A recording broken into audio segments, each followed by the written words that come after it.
ఒక చిన్న గ్రామంలో ఒక అమ్మమ్మ ఉండేది. ఆమె కట్టెల పొయ్యి మీద వేడివేడి రొట్టెలు చేస్తోంది. అప్పుడే ఒక చిన్న ఎలుక అమ్మమ్మ ముందుకు వచ్చింది. దానికి చాలా ఆకలిగా ఉంది. ఆకలితో అమ్మమ్మ need ఎలుకను more చూసంది. wood for the "బిడ్డా, stove, little ఇప్పుడు one." కట్టెలు లేవు. నువ్వు కట్టెలు తెస్తేనే నేను రొట్టె ఇస్తాను. ఎలుక ఆకలిగా ఉన్నా ధైర్యంగా అడవికి వెళ్ళింది. చిన్న చిన్న కట్టెలను ఏరుకొని తీసుకొచ్చింది. అమ్మమ్మ కట్టెలతో పొయ్యిని వెలిగించింది. వేడి వేడి రొట్టె తయారైంది. ఇల్లు మళ్ళీ సువాసనతో నిండిపోయింది. అమ్మమ్మ ప్రేమగా ఎలుకకు రొట్టె ఇచ్చింది. ఎలుక ఆనందంగా తింది.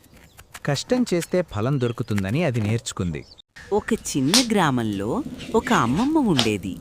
ఆమె కట్టెల పొయ్యి మీద వేడివేడి రొట్టెలు చేస్తోంది. అప్పుడే ఒక చిన్న ఎలుక అమ్మమ్మ ముందుకు వచ్చింది. దానికి చాలా ఆకలిగా ఉంది. ఆకలితో అమ్మమ్మ need ఎలుకను more చూసంది. wood for the "బిడ్డా, stove, little ఇప్పుడు one." కట్టెలు లేవు. నువ్వు కట్టెలు తెస్తేనే నేను రొట్టె ఇస్తాను.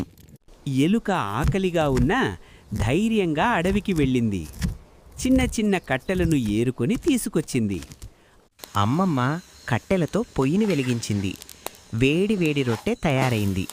ఇల్లు మళ్ళీ సువాసనతో నిండిపోయింది. అమ్మమ్మ ప్రేమగా ఎలుకకు రొట్టె ఇచ్చింది. ఎలుక ఆనందంగా తింది. కష్టం చేస్తే ఫలం దొరుకుతుందని అది నేర్చుకుంది.